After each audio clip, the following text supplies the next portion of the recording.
누가복음 13장 1절부터 9절까지의 말씀입니다.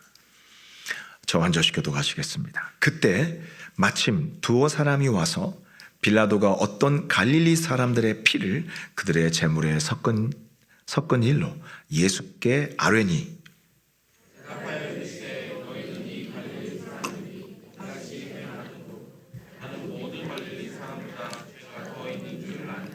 너희에게 이르노니 아니라 너희도 만일 회개하지 아니하면 다 이와 같이 망하리라.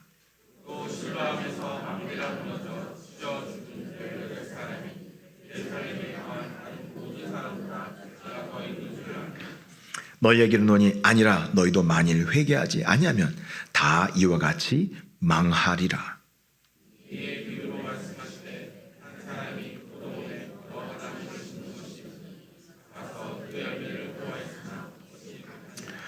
포도원지기에게 이르되 내가 3년을 와서 이 무화과 나무에서 열매를 구하되 얻지 못하니 찍어버리리라.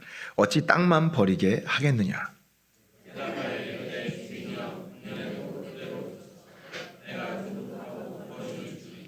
이후에 만일 열매가 열면 좋거니와 그렇지 않으면 찍어버리소서 하였다 하시니라. 아멘. 오늘 말씀은 너희도 만일 회개하지 않으면 이란 제목으로 함께 은혜를 나누도록 하겠습니다. 2022년 10월 29일 밤 서울에서 이태원 참사라고 알려진 대형 사고가 발생했습니다. 158명이 사망하고 334명이 부상을 당했습니다. 충격적인 사건이었죠. 그때 희생을 당한 청년 중에는 어느 교회에 성도도 있었습니다. 친구들과 함께 이태원에 놀러 갔다가 그런 끔찍한 참변을 당한 것입니다. 그런데 안타까운 것은요, 이 사고를 당한 희생자들을 향해 세상이 보여준 엇갈린 태도였습니다. 세상이 엇갈린 반응이었습니다. 한편에서는 너무나 가슴 아팠고 또 한편에서는 사고 책임에 대한 정치적인 해석이 더해지면서 희생자들을 비난하는 일까지 생겼습니다. 이런 사회 현실이 정말 안타깝습니다. 언제부턴가 무슨 사고가 나면 정치적인 입장에 따라서 그 사고를 해석하고 사회적으로 갈등이 일어나요. 그 사고와 관련된 사람들이 막 입장차를 보이고 싸우고 막 그 싸움이 나는 거예요. 갈등이 나는 거예요. 사고도 너무 안타깝고 너무 참 비통한데 모든 이 사회 분야가 갈수록 정치화되고 있습니다. 학교, 교육 현장에서도 정치화가 이루어지고요. 또 문화, 예술, 그리고 법정도, 사법부도 정치화가 되고 있습니다.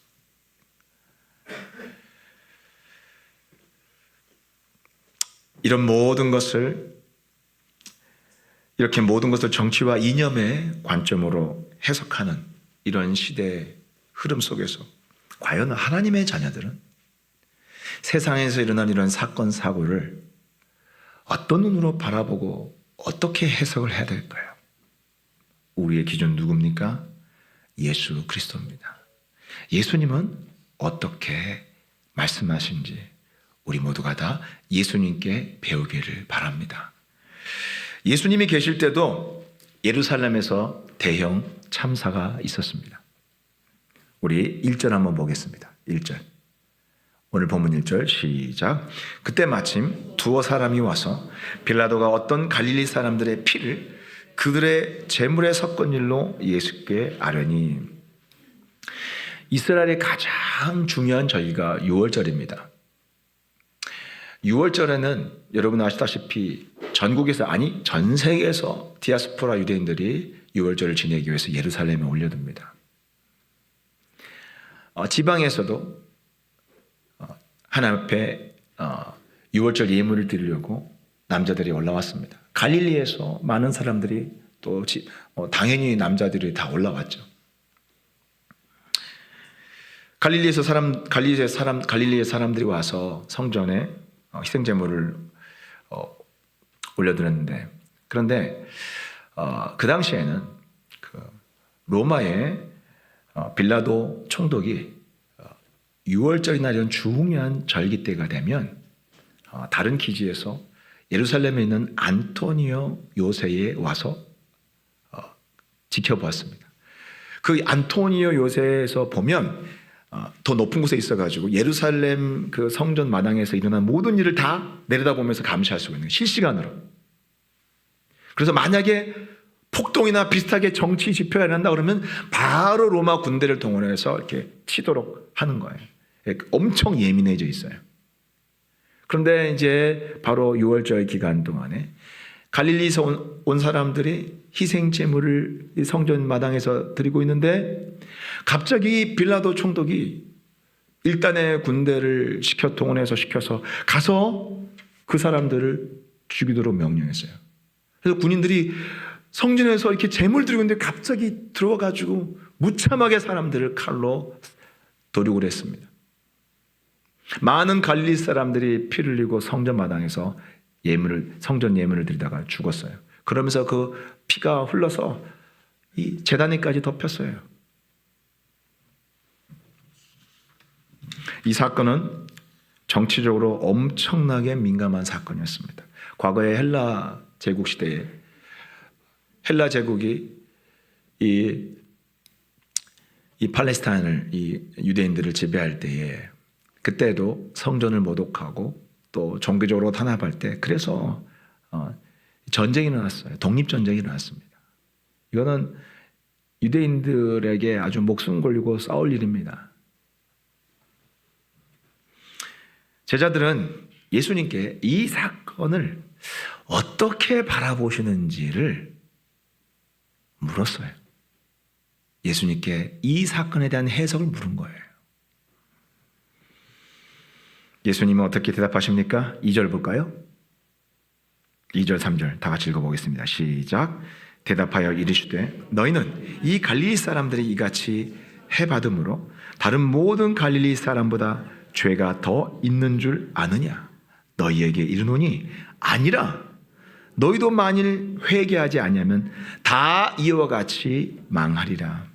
예수님은 이 참사를 정치적으로나 사회적 이슈로 해석하지 않으셨습니다. 오히려 우리 자신의 죄를 돌아보게 하셨어요. 이게 굉장히 중요한 포인트예요. 그리고 이 사고를 당한 사람들이 너희보다 죄가 많아서 이런 사고를 당한 것이 결코 아니라고 예수님이 못을 박으셨어요. 그리고 마지막으로 이 뉴스를 듣고 남의 일로 물었던 제자들에게 이 일이 바로 남의 일이 아니라 너희의 일이라는 것을 경고하신 거예요. 생각도 못했죠. 그러면서 너희도 만일 회개치 않으면 이와 같이 망하리라 하신 거예요. 그러니까 이 뉴스가 이 사건이 그냥 뉴스로 보는 남의 일이 아닌 거예요. 너희 일하는 거예요. 왜냐하면 너희도 이와 같이 망할 것이라고 마지막에 경고하신 거예요. 제자들은 예수님에게서 이런 대답이 나올지 상상도 못했을 거예요. 그리고 이번에는요, 예수님이 먼저 또 다른 뉴스를 언급하십니다. 어떤 사건입니까? 우리 4절 한번 볼까요? 4절 5절 다 같이 읽어보겠습니다. 시작. 또 실로암에서 망대가 무너져 치어 죽은 18사람이 예루살렘에 거한 다른 모든 사람보다 죄가 더 있는 줄 아느냐? 너희에게 이르노니 아니라 너희도 만일 회개하지 않으면 다 이와 같이 망하리라. 예루살렘에서 실로암에 세워진 망대가 있었는데 굉장히 큰 망대였던 것 같습니다. 이 망대가 갑자기 쓰러졌는데 그때 지나가던 행인이 거기에 깔려서 18사람이 치여서 죽었어요. 깔려 죽었어요. 대형 참사죠, 이것도. 그런데 결론은 같습니다. 그들이 그렇게 사고를 당한 사람들, 너희보다 죄가 많은 사람들이 결코 아니라는 거예요. 반대로 너희가 죄가 없어서 이런 일을 당하지 않은 거라고 착각하지 말라는 거예요. 너희도 회개치 않으면 다 이와 같이 망하리라 그랬어요. 여러분, 전혀 다른 사고이지만 결론은 똑같습니다.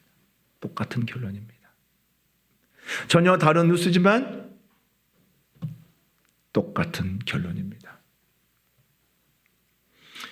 그런 끔찍한 사고가 나면 한가하게 남의 죄를 논하고 남을 정죄하고 앉아있지 말라는 거예요. 하나님의 심판을 떠올리면서 지금 내가 아직도 회개하지 않은 죄가 있지 않은지 너 자신을 돌아보라는 거예요. 그리고 빨리 회개하라는 거예요. 만일 최근 몇 년간 우리나라에서 일어났던 대형 참사들, 이태원 사건이나 최근에 무한항공 사건 같은 그런 사건에 대해서 예수님께 묻는다면 예수님은 뭐라고 답하실 것 같습니까? 사고는 다르지만 결론은 같습니다. 똑같이 말씀하실 거예요. 너희도 회개치 않으면 이와 같이 망하리라. 이렇게 말씀하실 거예요. 특히 모두 다라는 그 단어를 여러 번 이 본문 안에서, 짧은 본문 안에서 반복하십니다. 왜 그래요? 성경은 회개하지 않는 자에게는 예외가 없다는 걸 강조하는 거예요. 회개치 않는 자에게는 예외가 없습니다. 누구도 예외 없이 망하는 사건이 그의 인생에 찾아올 것입니다. 주님의 경고를 귀담아 듣기 바랍니다. 그렇다면 회개가 이렇게 중요하다면 우리는 오늘 올바른 회개가 무엇인지 알아야 할 것입니다. 그래서 올바른 회개를 알아야지 우리도 바르게 회개할 거 아닙니까? 우리는 회개가 무엇인지 오늘 4가지로 정의해 보도록 하겠습니다. 첫 번째, 회개는 가장 먼저 내가 죄인임을 인정하는 것에서부터 출발합니다. 첫 번째가 뭐라고요? 내가 죄인인 것을 인정하는 것에서부터 회개가 출발하는 것입니다. 누가복음 5장 8절 한번 읽어보겠습니다. 누가복음 5장 8절 시작. 시몬 베드로가 이를 보고 예수의 무릎 아래에 엎드려 이르되 주여 나를 떠나소서 나는 죄인이로소이다 하니. 베드로는요, 예수님이 하나님의 아들이라는 것을 발견했습니다. 예수님이 누구이신지를 마침내 정확히 알게 되자마자 베드로는 예수님 발 앞에 엎드렸어요. 그리고 그 입에서 가장 첫 번째 나온 말이 뭐였어요? 주여 나를 떠나소서 나는 죄인이로소이다 그랬어요.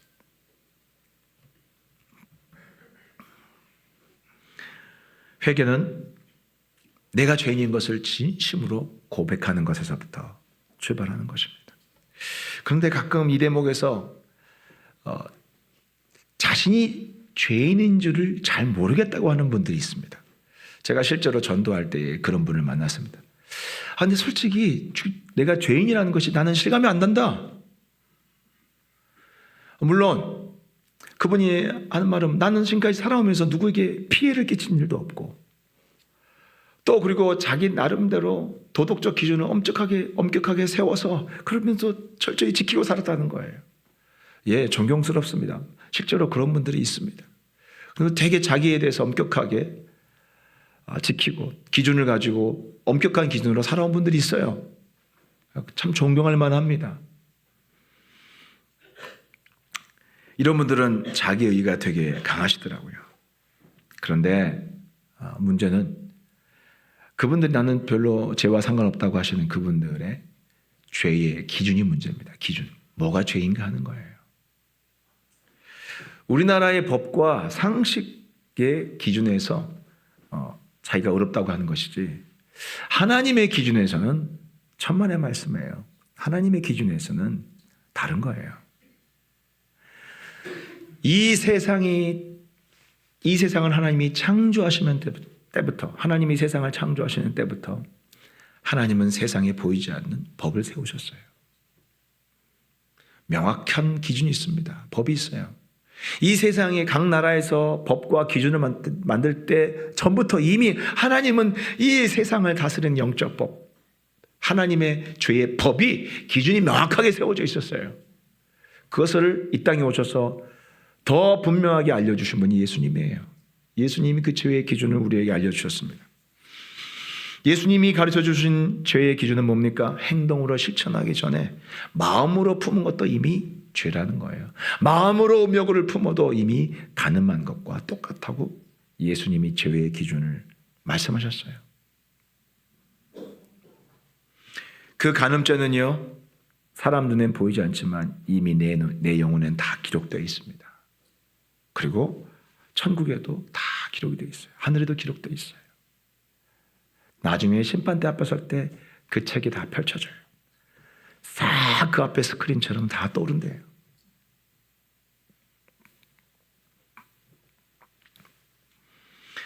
이렇게 하나님의 법을 기준으로 하면 우리는 베드로처럼 고백할 수밖에 없습니다. 주여, 저는 감히 하나님 앞에 설 수도 없는 자입니다. 저는 죄인입니다. 이렇게 고백할 수밖에 없는 것입니다.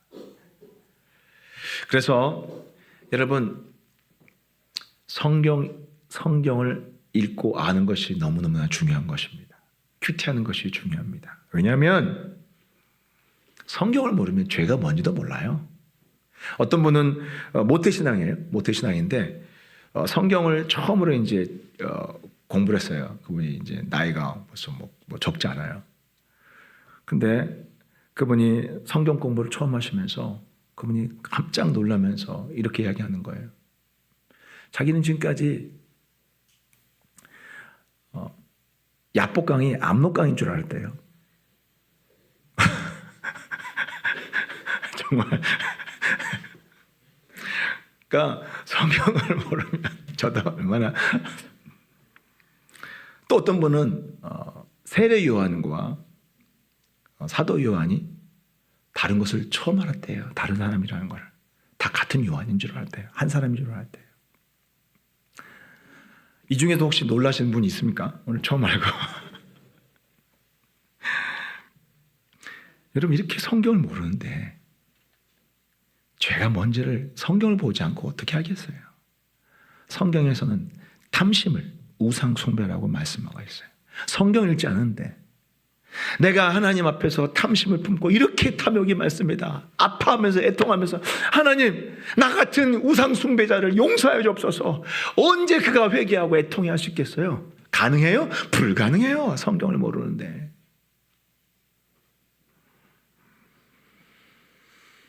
그러니까 이분들의 사고 속에는 뭐냐면 성경을 보니까 내가 뭘 잘못했는데, 내가 뭐가 문제야, 내가 저 사람들보다 뭐가 문제야, 이렇게 따지는 거예요. 하나님께. 당당한 거예요. 모르니까요.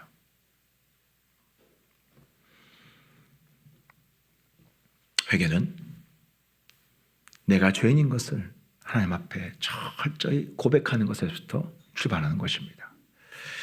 두 번째로, 회개는 마음에서부터 돌아서는 거예요.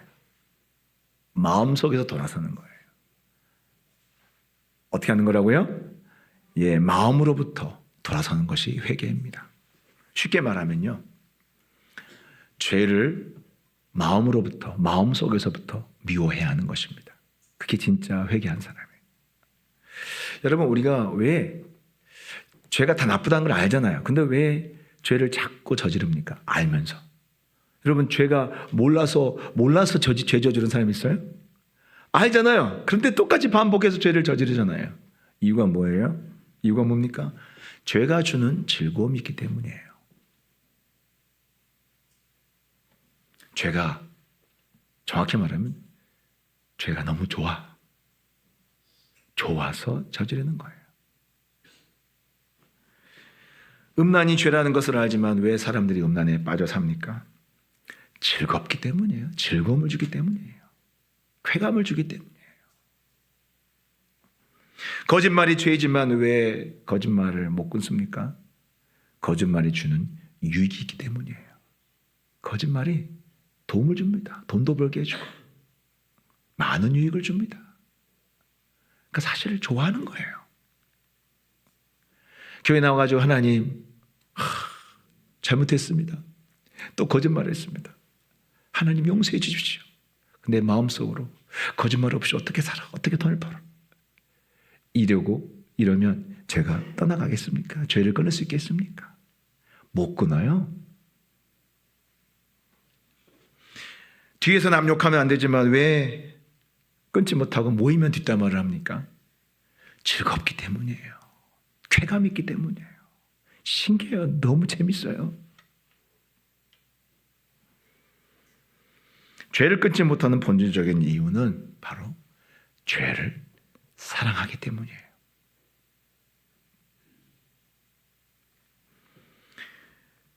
싫어하면, 여러분이 만약 죄를 싫어한다면, 죄를 미워한다면 돈 주고 제발 죄 좀 범해달라고 이야기해도 안 합니다. 싫어하니까.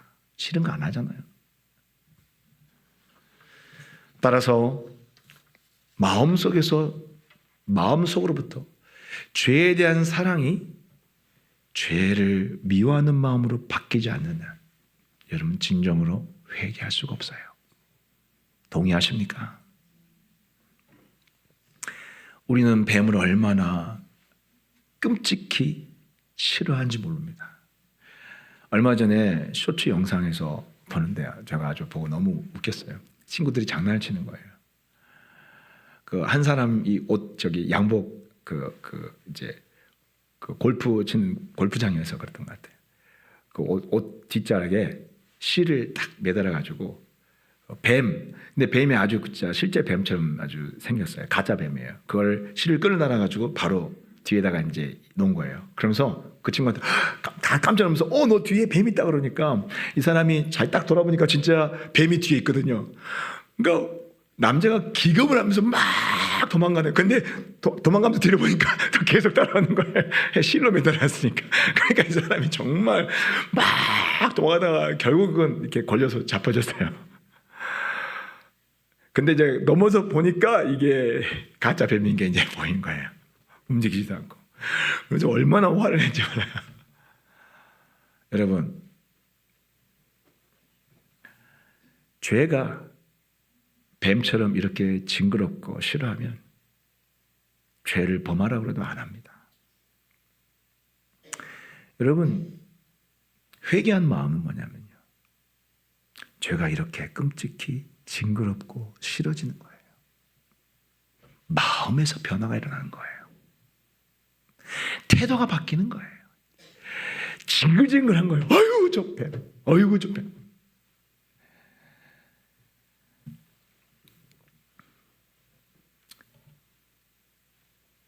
이렇게 과거에 내가 즐겼던 뱀을 징그러운 뱀을 본 것처럼 싫어하고 도망치게 될 때, 그렇게 마음에서 정말 끔찍히 싫어하는 마음이 생길 때 여러분은 마음으로부터 온전한 회개를 하게 되는 것입니다. 그런데 문제는요, 이게 내 힘으로 되지 않는다는 것이 문제예요. 여러분이 시도하려고 했지만 잘 안 됐잖아요. 언제 가능해집니까? 네, 가능해요. 언제 가능합니까? 내 힘으로 안 되고요. 기도할 때 가능해집니다. 기도할 때는 그게 가능해져요. 전에 어떤 성도님은 회사에서 술을 너무너무 좋아했어요. 그래서 자기 부서뿐만 아니라 다른 부서 회식에도 쫓아다녔대요. 야, 굉장히 오지랖 넓죠. 얼마나 술자리를 좋아하면 그냥 술을 마시는 게 너무 행복했대요. 그래서 옆 부서 회식까지도 쫓아다니면서 술을 마시고 막 즐겼어요. 그런데 우리 교회에서 이제 새신자 교육을 받고 또 큐티하면서 에베소서 5장 18절 말씀 보면서 술 먹는 것이, 술 취하는 것이 방탕한 것이라는 것을 보고 이분이 그날 충격을 받은 거예요. 깨달은 거예요. 와, 술 취하는 것, 술 먹는 것이 이게 하나님이 엄청 싫어하시는 거구나. 그러면서 그분이요 기도했어요. 하나님, 술을 끊게 해주세요. 이제 술을 먹지 않겠습니다. 하나님 도와주세요. 그런데요, 놀랍게 그때부터 술 생각이 나지 않았답니다. 어떤 분은 술 끊는 거 이야기 들어보니까 기도하고 난 다음에 하나님이 성령께서 역사하셨는데 술만 생각하면 이렇게 구역질이 나온대요. 하나님이 도와주시면 그렇게 바뀝니다. 여러분의 마음의 태도가 근본적으로 바뀌는 거예요.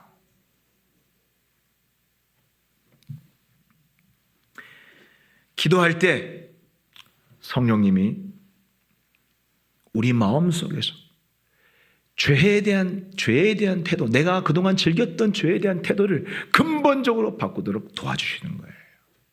누가요? 성령님이. 언제요? 여러분이 기도할 때 도와주시는 거예요. 유명한 청교도 신학자 존 라일은 기도는 죄를 죽이고 반대로 죄는 기도를 죽인다고 말했습니다. 여러분, 저는 어떤 분이 다시는 내가 앞으로 죄와 싸우는 삶을 살겠습니다.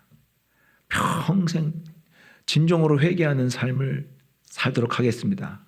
하면서 그렇게 말은 하지만 기도에 시간을 투자하지 않는 분들은 저는 그분들의 말을 절대 믿지 않습니다. 그게 불가능해요. 사람의 힘으로는 마음속으로부터 내가 즐기던 죄를 끊는 것이, 그리고 돌아서는 것이 절대로 불가능합니다. 그렇다면 예수님이 십자가에서 죽으시지 않았을 거예요. 구약의 율법 하나만으로도 충분했을 것입니다. 그런데 실패했어요. 인간의 죄는, 인간의 부패한 마음은 절대로 그렇게 호락호락하지 않습니다.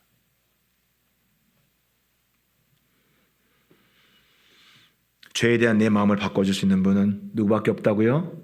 성령님 한 분밖에 없습니다.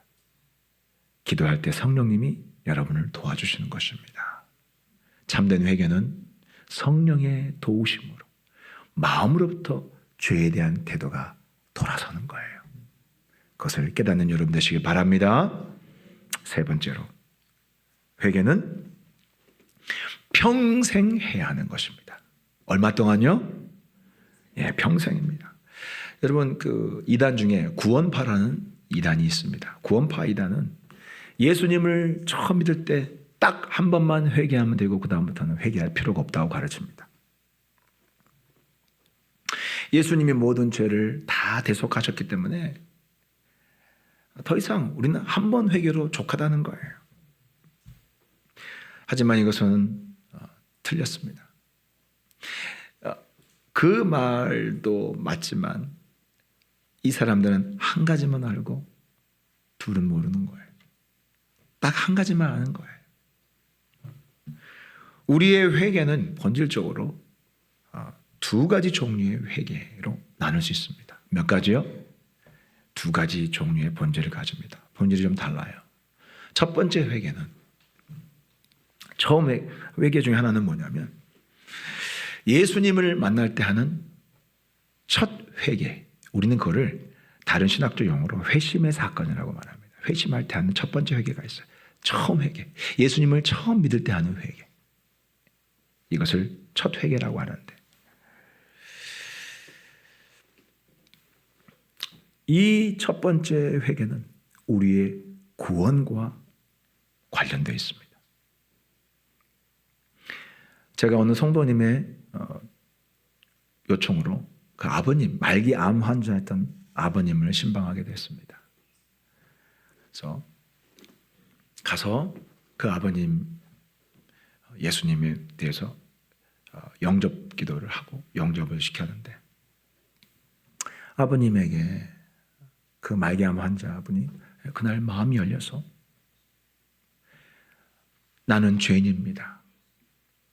그리고 나 같은 죄인을 위해서 예수님이 이 땅에 오셨고 나의 모든 죄를 십자가에서 대신 짊어지신 것을 믿습니다.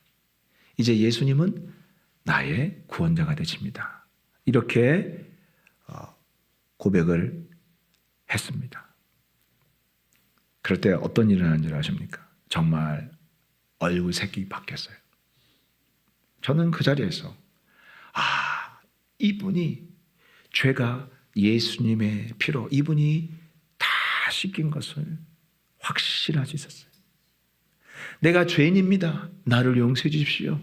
처음으로 주님 앞에 내 인생 전체를 올려드리고 회개를 했을 때 예수님의 피가 그의 모든 태어날 때부터 그 안에 있던 모든 죄, 아담의 원죄부터 해서 모든 죄가 한꺼번에 샥 씻겨나가는 것을 경험한 것입니다. 그렇게 바뀌니까 하나님의 자녀가 되어서 그 얼굴에 구원의 빛이 확 비추는 거예요. 그리고 병상세례까지 하고 그리고 천국 가셨어요. 예수님의 피를 힘입어서 한 번의 회개로 어떤 일이 일어나면 하늘에 기록된 우리의 모든 범죄 기록이 한 번에 말소가 되는 거예요. 믿으시기 바랍니다. 이게 첫 번째 회심, 처음 예수님 믿을 때 일어나는 거예요. 그래서 첫 회개는 뭐가 관련되어 있다고요? 우리의 구원과 관련되어 있는 거예요. 법적 절차가 다 완료가 된 거예요.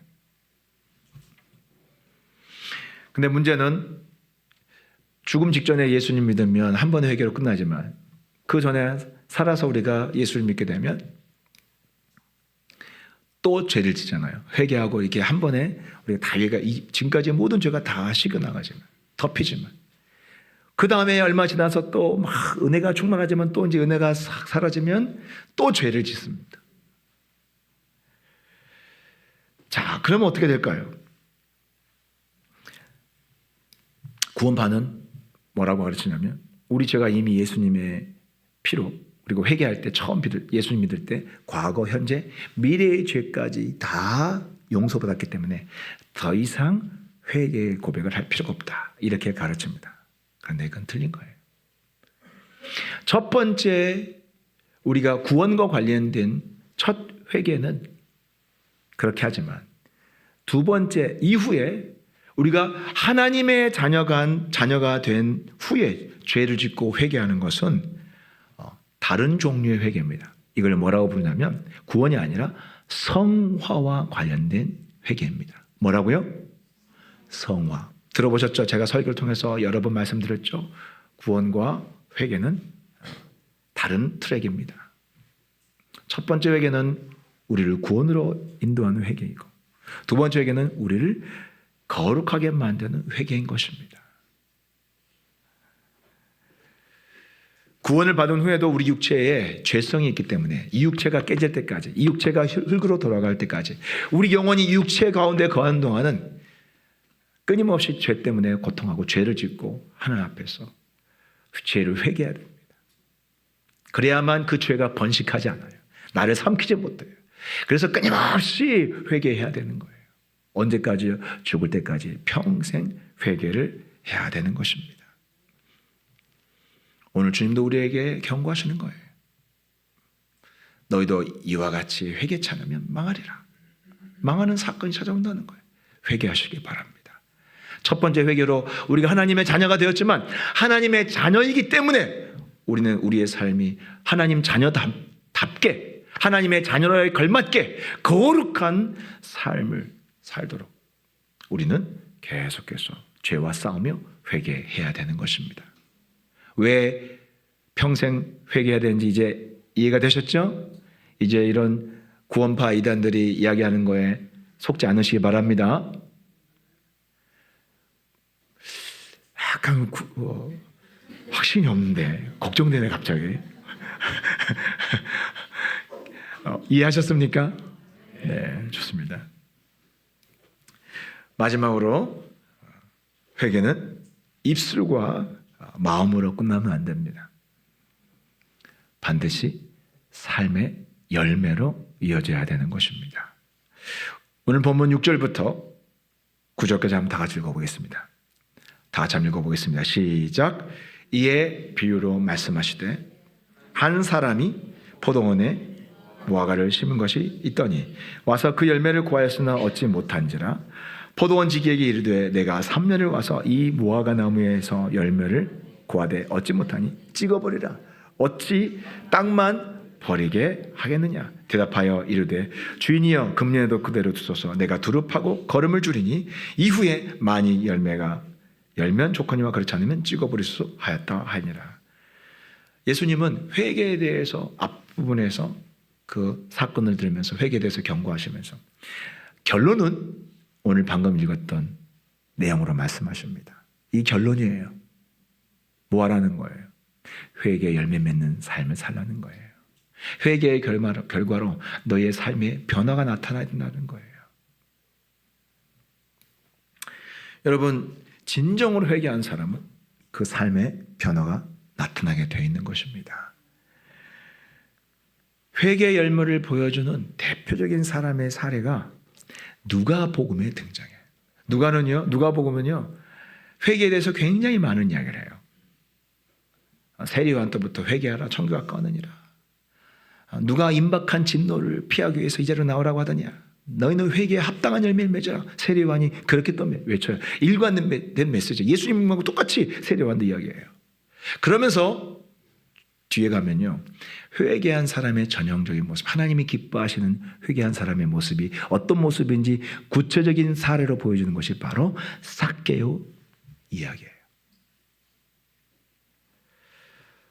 삭개오는 세리장으로 동족들에게 세금을 착취하면서 그걸 가지고 배를 불렸던 사람이에요. 죄인이었죠. 그런데 예수님이 그의 죄를 용서하셨습니다. 그리고 그를 구원해 주셨습니다. 자, 그가 그렇게 구원받고 죄를 용서받고 나서 그가 마음으로 회개할 뿐만 아니라 이 사람은요, 마음의 회개에서 멈추지 않았어요. 삶의 변화를 일으킵니다. 우리 누가복음 19장 8절 한번 볼까요? 다 같이 읽어보겠습니다. 시작. 삭개오가 서서 주께 여짜오되 주여 보시옵소서. 내 소유의 절반을 가난한 자들에게 주겠사오며 만일 누구의 것을 속여 빼앗은 일이 있으면 내 갑절이나 갚겠나이다. 삭개오는 회개의 열매를 맺는다는 것이 무엇인지 확실하게 보여줬습니다. 그는 구체적으로 적용을 했어요. 자기가 빼앗은 거 다 배상하는 거예요. 실제로 말로 끝나지 않은 거예요. 자기의 삶에서 적용을 하는 거예요. 저도 작년 이맘때에 하나님 앞에 참 회개한 사건이 있습니다. 벌써 1년 되네요. 우리 교회가 이렇게 이곳으로 이전한 이후에 제가 어떤 것을 회개했냐면, 담임 목사로서 그동안 우리 교회에 열심히 전도하지 않은 것에 대해서, 전도하는 일에 내가 힘쓰지 않았던 것에 대해서, 전도를 게을리했던 것에 대해서 하나님 앞에 통렬하게 회개를 했습니다. 정말 주님 잘못했습니다. 제가 작년에 이맘때 설교한 것도 아마 기억하실 것입니다. 그렇게 입술로 그리고 회개 기도로 끝나지 않았습니다. 그 다음에 적용으로 나갔습니다. 특별 기도회, 3주 연속 기도회, 그리고 새생명 축제, 그리고 강단에서 매일 저녁 나와서 기도했어요. 그리고 지금 저 개인적으로 100명 전도를 놓고 기도하고 있습니다. 10명 전도하고 영접 기도까지 다 시켰어요. 이제 90명 남았어요. 한 명 더 있구나. 이제 89명 남았어요. 정말 가슴에 정말 간절해요. 이 목표를 정말 이루고 싶은 간절한 마음이 있어요. 그런데요, 말로만 그치는 하나님 전도 안 했습니다. 회개합니다. 다음부터 열심히 하겠습니다. 아멘. 끄셨다면 요즘 우리 교회의 변화와 제 삶에도 여러 가지 사건들이 일어나고 있습니다. 제가 그렇게 이제 전도에 힘쓰고 기도하고 또 틈만 나면 전도하고 영접 기도까지 시키는 일을 하고 있으니까 한 번도 겪지 않았던 일이 일어나는데, 택시 타고 교회를 오는데 어떤 운전기사분이 교회로 가자고 그러니까 저한테 질문을 던져요. 당신에게 하나님은 어떤 존재입니까? 무슨 목사가 이제 당신한테 하나님 어떤 존재네요. 예, 저는 저를 설명하는 단어가 하나님입니다. 하나님을 빼고는 저라는 인간을 설명할 수가 없습니다. 그렇게 이 워딩 그대로 답을 했어요. 그랬더니 잠시 침묵을 이어가시더니 그래서 자기도 교회를 다닌 사람이라고 이야기하면서 저하고 이제 이야기가 됐어요. 그리고 교회에 대한 이야기하고 자기가 사실 교회를 잘 안 다니고 있대요. 이렇게 그러나 자기가 교회를 찾고 있대요. 정말 건강한 교회, 바람직한 교회를 자기가 남은 인생을 함께 헌신할 수 있는 교회를 자기는 지금 찾아다니고 있대요. 그러면서 이제 교회 앞에 저를 내려다 주시고 택시비를 안 받겠다는 거예요. 그냥 가시라는 거예요. 그런 소리 하지 마시고 받으시라고요. 한참 실갱했어요. 그리고 드리고 왔어요. 제가 지금까지 목회를 해오면서 이런 질문을 받아본 건 처음이에요. 택시 타면서. 이런 사건들이, 일련의 사건들이 언제 일어나면 바로 이렇게 전도를 회개하고 전도를 결심하고 전도하는 열매를 맺고자 간절히 거기에 적용하고 살아갈 때에 하나님은 이런 사건들이 일어나게 해 주시는 것입니다. 이제 말씀을 마무리하겠습니다. 요즘 매일 뉴스를 통해서 사건 사고를 봅니다. 우리는 그리스도인답게 그런 문제들을 보면서 우리는 생각해야 됩니다. 예수님이라면 어떻게 보실까? 우리는 항상 그리스도인답게 성경을 기준으로 이 사회에 또 이 세상에 일어나는 모든 문제를 바라보고 해석해야 됩니다. 오늘 주님 우리에게 뭘 경고하십니까? 남을 판단하고 남을 욕하는 일이 아니라 너 자신도 그 남의 일이 아니라 너에게 일어날 수 있는 일이라는 것. 회개치 않으면 이렇게 망하는 사건이 언제든지 우리의 삶에서도 경험될 수 있다는 것을 주님이 경고하고 계십니다. 여러분, 우린 그동안에 혹시 죄에 대해서 가볍게 생각한다면, 예수 믿으니까 천국 가니까 이렇게 가볍게 생각한다면 오늘 주님의 경고를 귀담아 들으시기 바랍니다. 평생 주님 앞에서 그리고 뉴스가 들려올 때마다 나의 죄를 돌아보고 주님 앞에 회개하는 여러분 되시기를 주의 이름으로 축복합니다. 그리고 평생 주님 앞에서 주님이 기뻐하시는 회개의 열매를 맺어 올려드리는 저와 여러분 되시기를 주의 이름으로 축복합니다. 기도하겠습니다.